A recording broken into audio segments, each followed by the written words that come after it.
अस्सलाम वालेकुम दोस्तों, कैसे हैं आप। मेरा नाम है अफसर हुसैन और आप देख रहे हैं दानी क्रिएटिव। दोस्तों, आज मैं आपके लिए एक ऐसी वीडियो लेकर आया हूं जो कि मॉस्किटो रॉकेट किलर के अंदर की जो एक सर्किट है, इसके हवाले से मैं ये वीडियो लेकर आया हूँ। ये एक देखिए, एक सर्किट है जिसके अंदर एक कॉमन प्रॉब्लम अक्सर लोगों को देखा जाता है। वो ये कि इसका जो स्पार्क है, इसका जो स्पार्क की जो पावर है वो बहुत ही लो हो जाती है। ख़ास तौर पे जब हम इसमें इस तरह की लिथियम सेल्स का इस्तेमाल करते हैं तो पावर बढ़ने के बजाय बल्कि पावर कम हो जाती है। ये एक अजीब सी बात है, लेकिन ऐसा होता है। इसमें अमूमन लोग इसके इसके जो आउटपुट हाई वोल्टेज कैपेसिटर होते हैं इसे चेंज करते हैं, डायोड को भी चेंज करते हैं, बट इनको कोई ख़ास फ़र्क नहीं होता। इसकी मैं आपको बेसिक रीज़न बताऊंगा कि ऐसा होता है क्यों। देखिए, इसके अंदर जो सेल लगे होते हैं, जो कंपनी पहले से मैन्युफैक्चरिंग करती है, वो लेड सेल होता है जिसकी एम्पेयर बहुत कम होती है, लाइक 200 मिली एम्पेयर या 100 मिली एम्पेयर होती है। इसके हिसाब से इसके हिसाब से सर्किट को डिज़ाइन किया जाता है।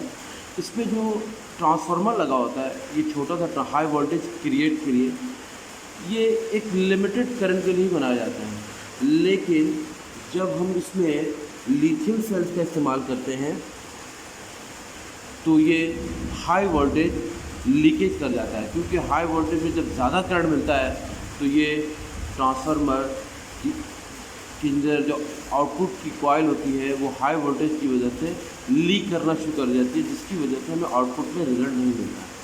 इसी को आज हम सॉल्व करेंगे, इसी को आज हम बताएंगे कि इसका सोल्यूशन क्या है। इस ट्रांसफार्मर को हम खोलेंगे, इसको रीअसेंबल करेंगे और मैं आपको स्टेप बाय स्टेप बताऊंगा कि इसके अंदर हमने जो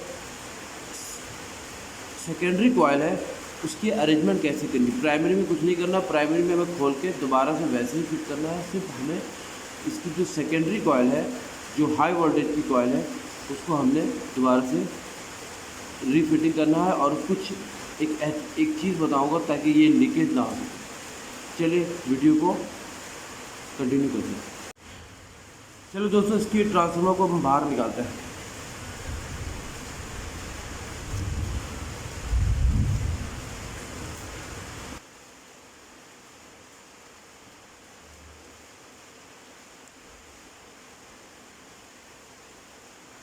बहुत आसानी से बाहर निकल गया दोस्तों। अब इसकी हम रीअसेंबलिंग करेंगे और उसको हम खोल के देखेंगे स्टेप बाय स्टेप, और उसके बाद इसमें हम इसकी दोबारा से रीसोल्डिंग करेंगे।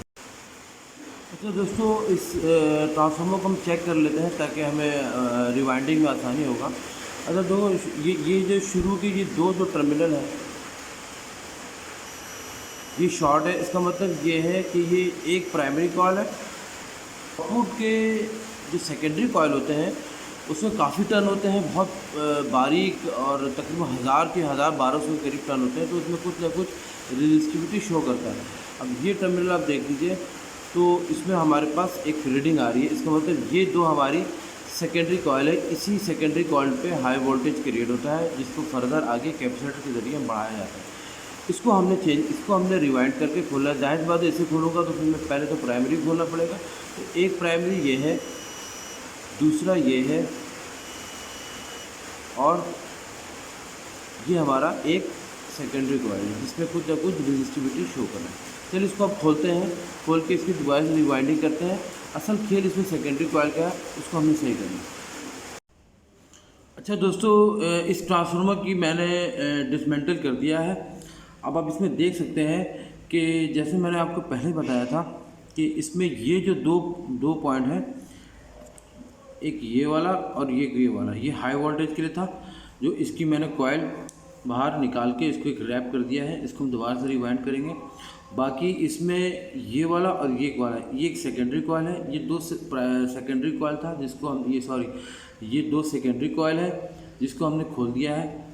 और ये जो प्राइमरी कॉइल है ये, और दूसरा जो प्राइमरी कॉइल है ये और ये, इसको मैंने इसी तरह लगा रहा है, इसको मैंने नहीं छेड़ा। अगर हो सकता है आपके ट्रांसफार्मर में ये बाद में ये पहले आए तो आपको पहले खोलना पड़ेगा, आपको पूरा खोलना पड़ेगा, लेकिन मेरे केस में ऐसा है कि पहले ही सेकेंडरी कॉयल था, बाद में प्राइमरी कॉयल है। तो प्राइमरी कॉयल को हमने कुछ नहीं करना, सारा खेल सेकेंडरी कॉयल का है। प्रॉब्लम इसमें ये होता है कि जब ये सारे कॉयल इसमें रैप किए होते हैं और उसमें कोई लेयर के क्योंकि हाई वोल्टेज क्रिएट होने की वजह से ये लीकेज हो जाते हैं। तो हम करेंगे कि जब हम रैप करेंगे उसको दोबारा, तो उसमें हम हर लेयर में एक प्रोटेक्शन देंगे ताकि हाई वोल्टेज जब क्रिएट हो तो इसमें लीकेज ना हो। जब ये लीकेज नहीं होगा तो हमें एक बहुत अच्छा खासा आउटपुट रिजल्ट मिलेगा। चलिए इसको हम रैप करते हैं।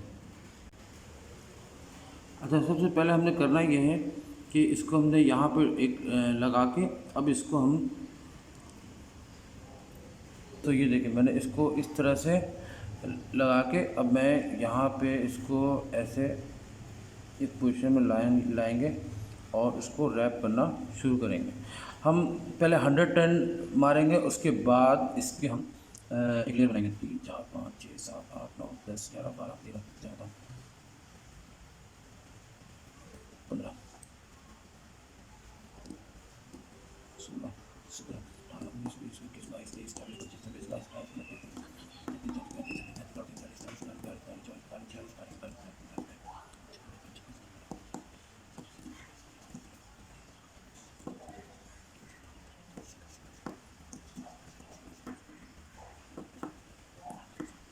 अच्छा दोस्तों, ये मैंने तक 100 टन कर दिए हैं। अब इसमें जो अब जो असल टेक्निक है वो अब ये है कि 100 टन के बाद इसमें हम प्रोटेक्शन देंगे। अच्छा दोस्तों देखिए, 100 टन मारने के बाद जिस जिस डायरेक्शन में हम वायर को लपेट रहे हैं उसी डायरेक्शन में हमने टेप लपेटना है। ये हमने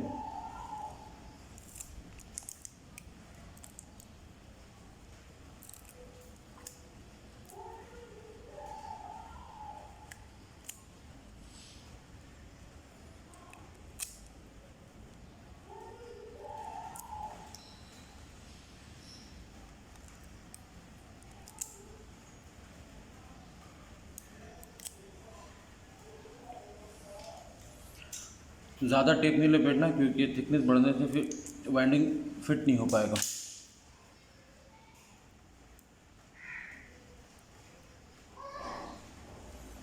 अब हम दोबारा से 100 वाइंडिंग करेंगे।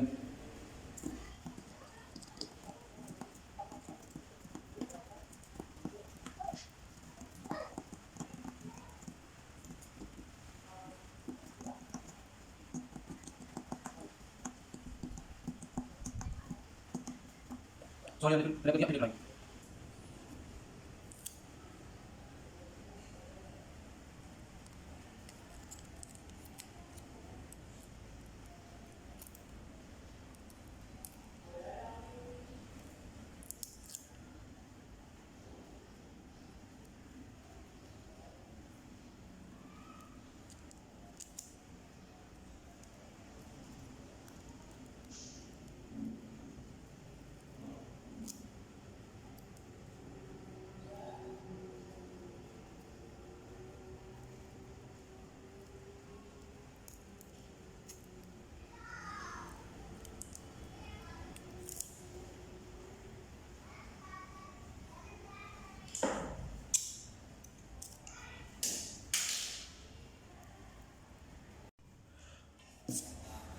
अच्छा दोस्तों, ये मैंने इसको खोल के दोबारा से रैप कर दिया है।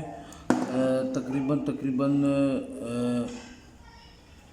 1000 टन हमने लिए हैं। अब इसको हम टेप मार के रैप करके इसको दोबारा फिट करते हैं और उसके बाद इसकी हम एक बार दोबारा से रेजिस्टिविटी चेक कर लेते हैं कि गोया कि ये कहीं से प्रॉपर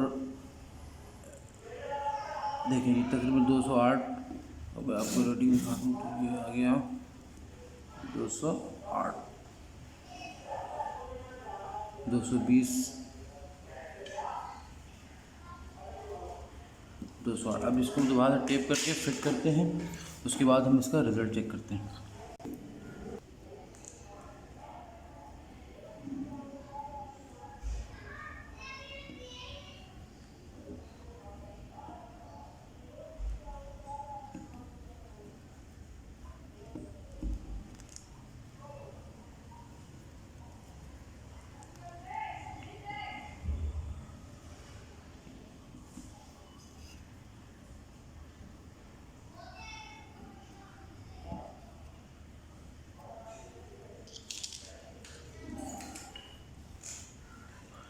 ये मैंने सोल्ड कर दिया है। अब मैं इसको थोड़ा सा एक बार चेक कर लेता हूँ उसकी रिजल्ट।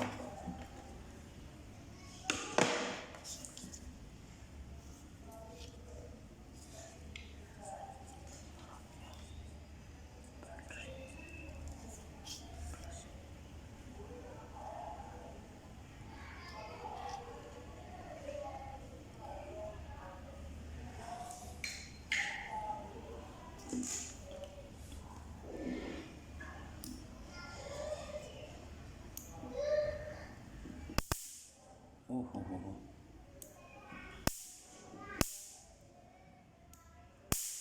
ओहो हो, शॉर्ट देखें आप। ओहो, देख रहे हैं दोस्तों, बहुत तेज़ ज़बरदस्त हो गया। अब मैं इसकी दोबारा से रिफिटिंग करता हूँ।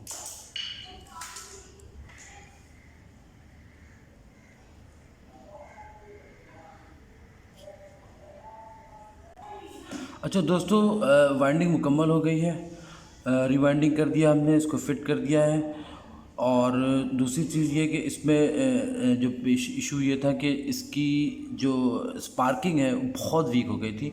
तो जैसे कि मैंने आपको दिखाया है कि उसके अंदर हाई वोल्टेज क्रिएट होने की वजह से जो सेकेंडरी कॉइल है उसके अंदर लीकेज हो रहा था, जिसकी वजह से आउटपुट नहीं मिल रहा था।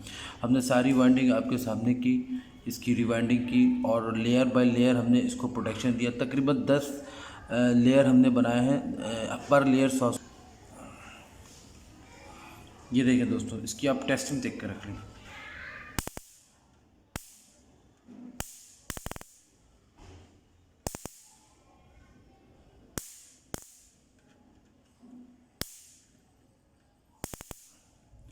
ठीक है दोस्तों, इसमें जो इस सर्किट के अंदर जो बेसिक चीज़ होता है वो ट्रांसफार्मर का होता है, जो लीक हो जाता है। लोग अक्सर इसके कैपेसिटर बदलते हैं, इसके डायोड बदलते हैं, जो कि इशू नहीं होता, बेसिकली इसके ट्रांसफार्मर के लीकेज की वजह से होता है।